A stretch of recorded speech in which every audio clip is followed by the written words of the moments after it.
to you nice guys out there that, you know, you were hoping that one day I might give you a chance. I'm not. Oh, damn. I'm not interested in anybody. If you're not my type, I'm not even entertaining the thought of talking to you.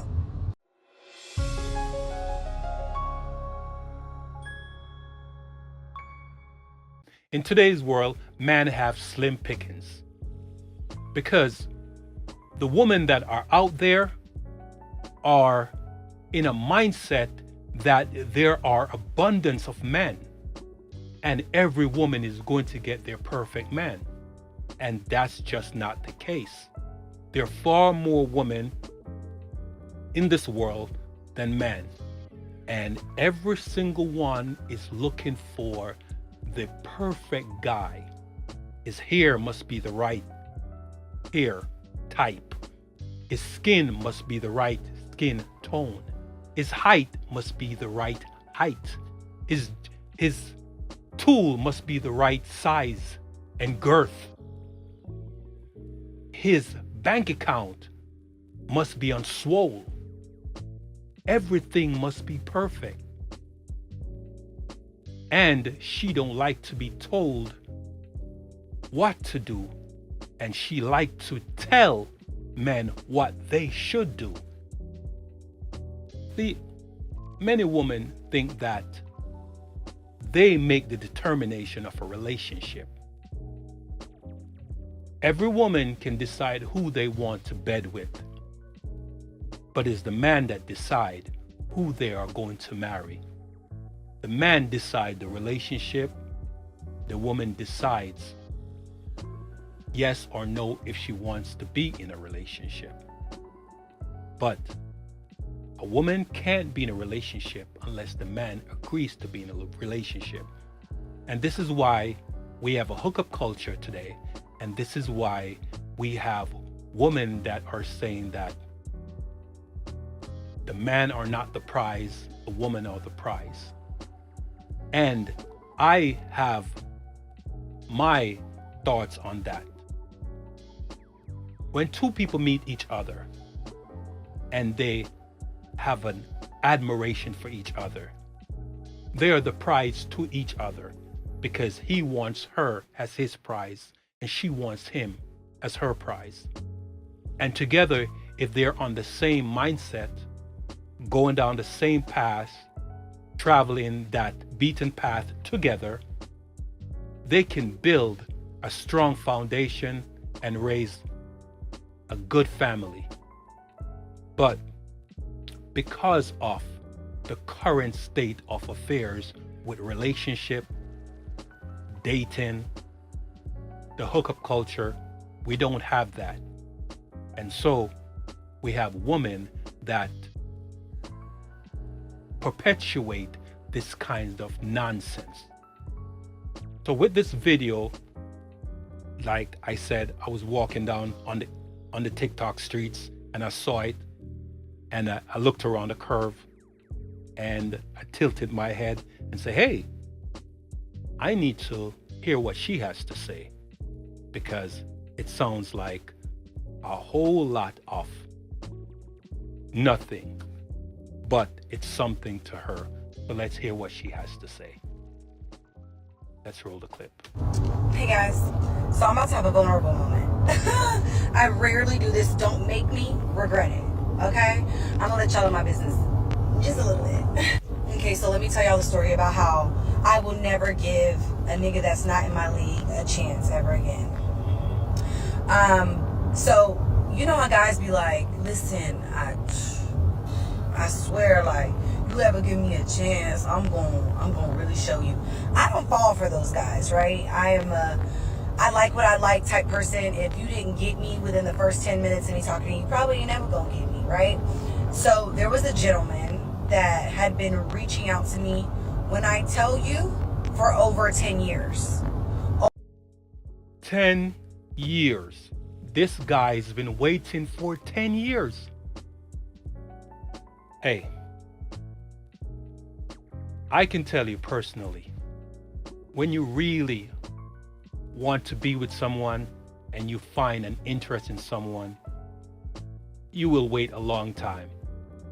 I'll be honest. I've been guilty of that. I wasn't necessarily waiting. However, I was interested in someone for a very long time. And every opportunity or every chance that we get to be together, we always decide to do something else. And when I decided to walk away, here she comes, calling, saying, "Hey, baby, how you doing? When are you going to come see me?" And then when the opportune time comes for us to see each other, she's off. It always seems that the opportune time comes and then I catch her at the wrong time because somebody else got in her spirits. She became the interest of someone else, and her interest turned to that guy instead of me. So I've been there, so I can understand. But I didn't wait around twiddling my thumbs. I had my relationships. I had several relationships. But it happened to the best of us. Let's continue. Over 10 years in my DMs, talking to himself most of the time. Within the past 3 years, maybe I might have given him my number through Instagram because I was having a vulnerable moment. And I was never in her DMs. I was never in her DMs. So let me get that straight, okay?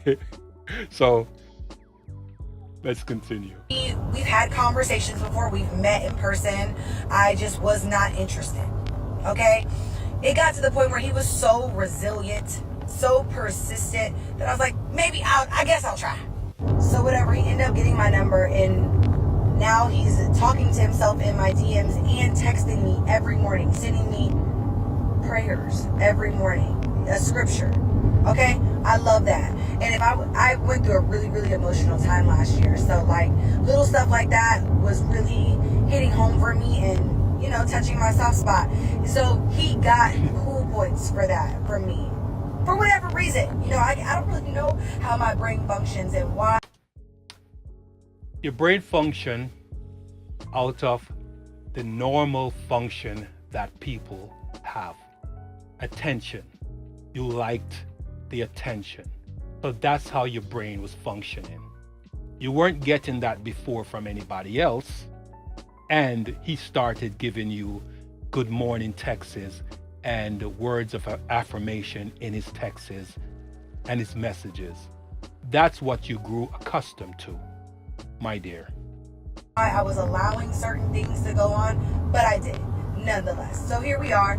I started being like, hey, if I'm in town, I'll hang out. He started being like, hey, I am going to send a flight for you. Come hang out with me. I want to show you that I want to marry you. And I used to respond like, hey, bro, every nigga says that, right?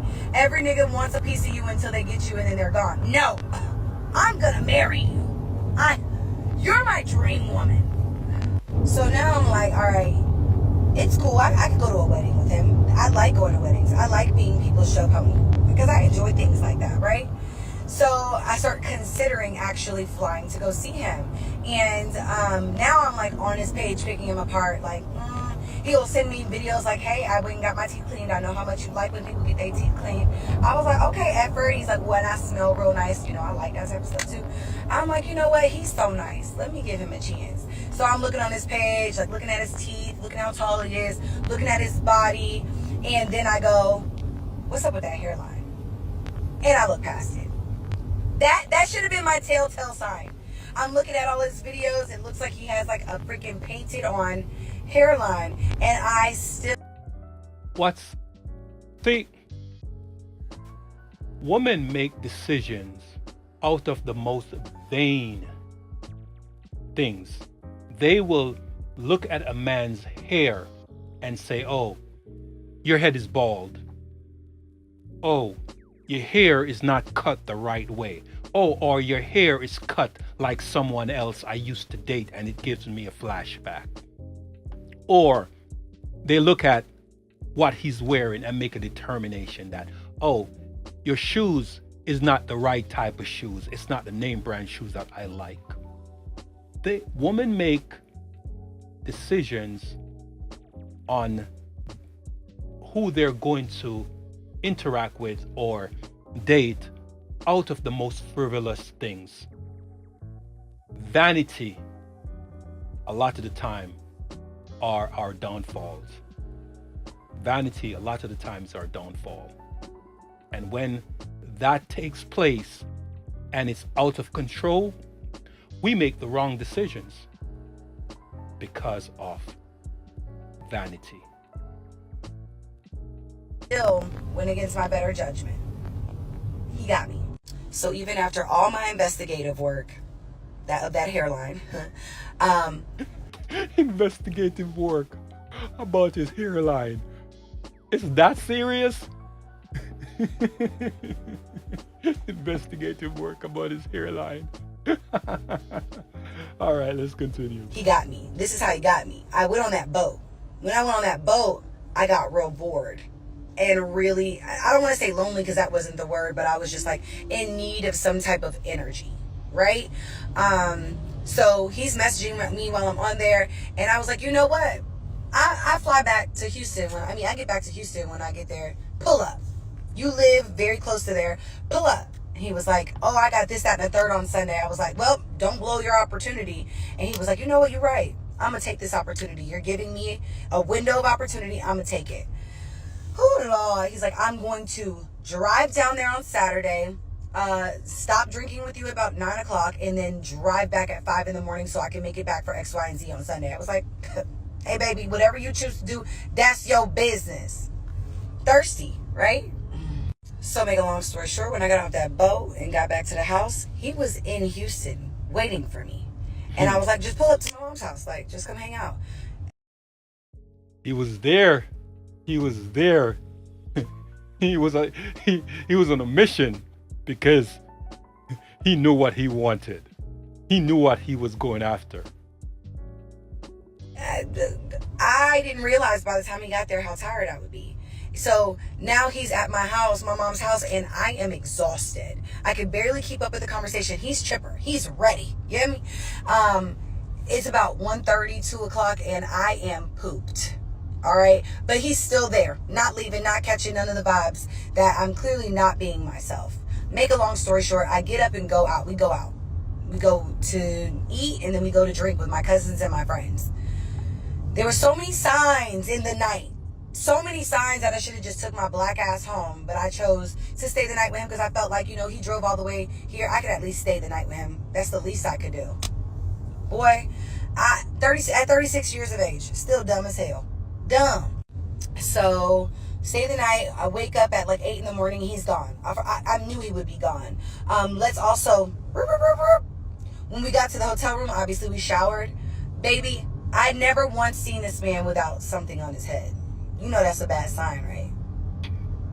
Like you wouldn't put a do-rag on or whatever that was, his dreads. You wouldn't put that thing on your head to protect your hair. Cut it out. That hairline is on the struggle bus. I already know it is. Has to be. It can't. There's no other alternative. Anywho, I called him like when I woke up because I was hungover. And we had a little slight conversation. And he was like, hey, I got to handle XYZ. Okay, go handle your business. I have not heard from that man since. Yeah. Because he hit the skins. He got what he wanted. You made that man wait for 10 years. And then you spent the night with him. He hit skins. Got what he wanted. Maybe it wasn't as pleasant to him. And he decided, I am not going to continue with this one. It's not worth it. He got what he wanted. They left. All right, let's continue. He did exactly what I told him he would do. And I really hate that for him because he's dead to me. Dead. Big. I called him a couple of times after that to like cuss him out, and he acted like he was just so busy. Your feelings got hurt. You're called to curse him out, to cuss him out. Your feelings got hurt because 10 years he waited, got what he wanted, got under your skin. You started feeling him, and then he exited stage left, and now you're upset. Busy with work. So busy with work and his child that he just couldn't fathom having this conversation right now, and that he would call me back. He called me back one time while I was asleep, and I have yet to have the conversation with him. Baby, he has since gotten the "you are dead to me and you are a loser" text message, which I have not heard back from. I also think I blocked him, so I won't be getting that correspondence back from him. But I say all that to say, to you nice guys out there that, you know, you were hoping that one day I might give you a chance. I'm not interested in anybody. If you're not my type. You think, no, you're an attractive woman. You're an attractive woman. 36, you say? You're an attractive woman. But at 36, you don't have everything together, and you think you are a 26-year-old. You need to figure out, because you're closer to 40. So at 36, you should have already had it figured out and been in a relationship. But you think that you're too good for the men out there that really wants to be with you, and you make decisions based on you thinking that you are a 10. No, you're attractive. Honestly, I'll give you about an 8. But you're not a 10. And you make decisions like as if you're a 10. Hey, rethink your position, because the right guy is out there for you, but you're passing him over because you think that you are better than these men. So you say if the guy is not your type, look at this way. Look at it this way. Your type is the reason why you are 36 years old and single. I'm not even entertaining the thought of talking to you. He ruined it for all of you. Welcome. Thank you for joining my TED Talk. I am done embarrassing myself for the day. Hey, whenever I post a picture on the ground, I start to remember, like, oh my God, I'm not ugly. I'm crazy. Me and all my friends. That's why we don't got no niggas. Makes sense.